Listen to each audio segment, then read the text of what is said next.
노후의 가장 큰 리스크가 무엇인지 생각해 보신 적 있으신가요? 바로 자녀 리스크와 간병 리스크를 생각하시는 분들이 많을 텐데요. 네, 맞습니다. 그러나 그것보다 더 큰 위험 요인으로 황혼이혼을 꼽는 사람도 적지 않습니다. 황혼이혼은 특히 남성에게 더 불리하거나 방심하고 있다가 당하면 치명적이라고 합니다. 결혼하신 분들이라면 결혼식장에서 영원히 사랑하고 서로를 영원히 지켜준다는 결혼 서약에 네라고 대답했을 것입니다. 그러한 약속이 끝까지 잘 지켜진다면 얼마나 좋을까요? 그러나 현실에서는 20년 이상 해로한 부부가 이혼하는 사례가 지속적으로 늘고 있다고 하는데요. 그러니까 자녀를 모두 성장시킨 뒤 그동안 참고 참았던 결혼 생활에 종지부를 찍는 부부가 늘어나고 있다는 겁니다. 이른바 황혼 이혼이라고 하는 건데요. 명확한 법적 정의는 없지만 한국의 대법원과 통계청은 결혼기간 20년 이상 부부의 이혼을 황혼이혼으로 분류하고 있습니다. 1990년만 하더라도 이혼 건수의 약 5%에 불과했던 황혼이혼은 꾸준하게 늘어나 2021년에는 전체 이혼 건수의 38.7%를 차지했다고 하는데요. 지난해 이혼한 부부 10쌍 중 거의 4쌍이 황혼이혼이었다는 얘기입니다. 오랜 세월 해로한 부부가 갈라서는 이유는 다양하겠지만 시대의 변화도 큰 영향을 주었습니다. 여성의 사회활동이 증가하면서 경제적인 지위가 높아졌고 재산 분할에서 여성들의 몫이 늘어나는 추세도 한몫한 것으로 보입니다. 이혼을 자연스러운 개인의 선택으로 여기는 사회적인 분위기도 더해졌습니다. 경제력을 갖춘 베이비붐 세대는 자신이 아직 젊다고 느끼는 데다 개인의 자유와 삶의 질을 중시합니다. 여기에 고령화로 기대 수명도 늘다 보니 자식들을 다 독립시키고도 아직 30년이나 더 남았는데 더 이상은 참고 살 수 없다며 독립선언을 하는 것입니다. 자산가들 사이에서는 다주택 중과세를 피해 결혼 생활을 정리하는 노부부가 부쩍 늘었다는 얘기도 심심찮게 들려옵니다. 황혼이혼을 원하는 쪽은 아무래도 여성이 많습니다. 1991년 일본 정신신체의학 학회지에 은퇴 남편 증후군이라는 용어가 등장했는데요. 일밖에 모르던 가부장적인 남편이 은퇴한 후에 집에만 머물게 되자 스트레스를 받은 아내들이 각종 질환에 시달린다는 것이었습니다. 증세는 심한 우울증과 불안증, 불면증, 위험 등 다양했다고 하는데요. 일종의 화병이라고 할 수 있는데 전문가들은 60%의 아내들이 이 질환에 시달린다고 밝혔다고 합니다. 이렇게 은퇴한 남편을 일컬어 한국에서는 삼식이라 하기도 하고 일본에서는 낙엽이 비에 젖어 잘 쓰러지지 않는 상태를 빗대어 젖은 낙엽 쪽으로 불리기도 한다는데요.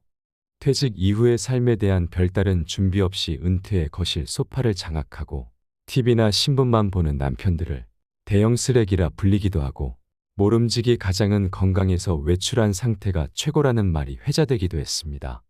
여기에 더해 남편이 왕년의 상사 기질을 발휘해 집안일에 일일이 간섭하며 잔소리라도 시작하는 날에는 아내들도 폭발에 안가품하듯이 이혼장을 내밀게 될 수도 있습니다.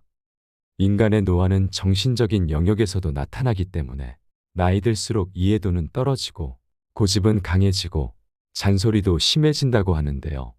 반대로 최근 우리나라에서는 남편이 먼저 황혼이혼을 요구하는 사례도 늘고 있다고 합니다. 늦게나마 새로운 삶을 시작하고 싶다거나 아내의 잔소리나 생활비 등 경제적인 요구가 싫어 자유를 택하겠다는 남편들이 적지 않다는 겁니다.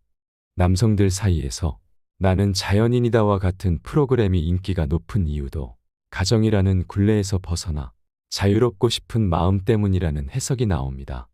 젊은 부부의 이혼에서 위자료나 양육권, 양육비가 큰 쟁점이라면 황혼이혼에서는 재산 분할이 가장 큰 이슈가 되는데요. 분할 대상은 원칙적으로 혼인 중에 부부가 함께 협력해서 모은 재산입니다. 여기에는 퇴직금이나 연금 등 미래 수입까지도 포함이 됩니다. 재산 분할은 혼인한 기간이 길수록 부부 양쪽에 비슷하게 배분됩니다. 예컨대 혼인 전부터 배우자가 소유하고 있었거나 상속 또는 증여받은 특유 재산은 원칙적으로 분할 대상에서 제외되지만 혼인 기간이 길다면 얘기는 달라집니다. 직업이나 경제활동이 없었던 가정주부라도 그 재산 유지 및 증식에 기여한 점을 인정받을 수 있습니다. 평생 외벌이로 혼자 벌어 자산을 형성했고 자신의 명의로 연금을 부었더라도 그 기간에 배우자의 내조가 있었다면 절반은 배우자의 몫이 되는 것이죠. 법리가 이렇다 보니 시중에는 노후에 이혼당하기 싫은 쪽이 배우자에게 재산을 전부 넘겨놓으라는 꿀팁도 돌아다닌다고 합니다. 집도 땅도 예금도 모두 배우자 이름으로 되어 있다면 배우자가 이혼을 요구하고 싶어도 자기 명의의 재산을 분할해줘야 할 판이니 이혼 방지 효과가 있다는 얘기입니다. 황혼 이혼은 부부 모두에게 많은 스트레스와 큰 상처를 남기지만 남성에게 더 치명적이라는 게 더 일반적입니다. 첫째, 부부 모두에게 경제적인 타격이 큽니다. 평생 모은 노후 자산이 절반으로 줄어드는 것을 각오해야 합니다. 연금도 절반이 될 수 있고 한 집이 두 집으로 모든 것을 나누다 보면 낭비도 그만큼 많습니다. 황혼이혼을 결심하는 순간 이후 경제적 생활 수준은 확 떨어질 수 있다는 각오를 해야 합니다. 둘째, 외로운 노년을 보낼 가능성이 커집니다. 평생 열심히 살아왔는데 인생 황혼기에 잃어버린 동반자의 빈자리는 클 수밖에 없는데요. 만약에 일이 생겼을 때 의지할 존재가 없어지는 것입니다. 시기적으로 퇴직과 겹치다 보니 급격한 삶의 변화를 겪을 수밖에 없고 모든 것에 실패했다는 허무감과 우울감에 휩싸이기 쉽습니다. 그러면 점차 사회활동이 줄고 고립된 생활을 하다 보면 종착역은 고독사가 될 수도 있습니다. 셋째, 살림 경험이 없는 남성이라면 갑작스런 자취도 부담스러운 일입니다. 건강관리에 게을러지거나 삶의 동력을 잃기 쉽고 우울증이나 자살 빈도도 높아진다고 합니다. 이 부분은 특히 남성이 불리한데 이는 사별 후 남녀의 반응 차이를 보면 이해하기 쉽습니다. 많은 조사에서 남편이 먼저 사망한 부인들은 얼마간의 상실과 우울의 시간을 거치고 나면 건강이 좋아지고 인생 만족도가 높아지며 장수했지만 부인을 먼저 떠나보낸 남편들은 건강이 나빠지고 그리 오래 살지 못했다고 합니다. 결혼도 이혼도 행복해지고자 하는 것입니다.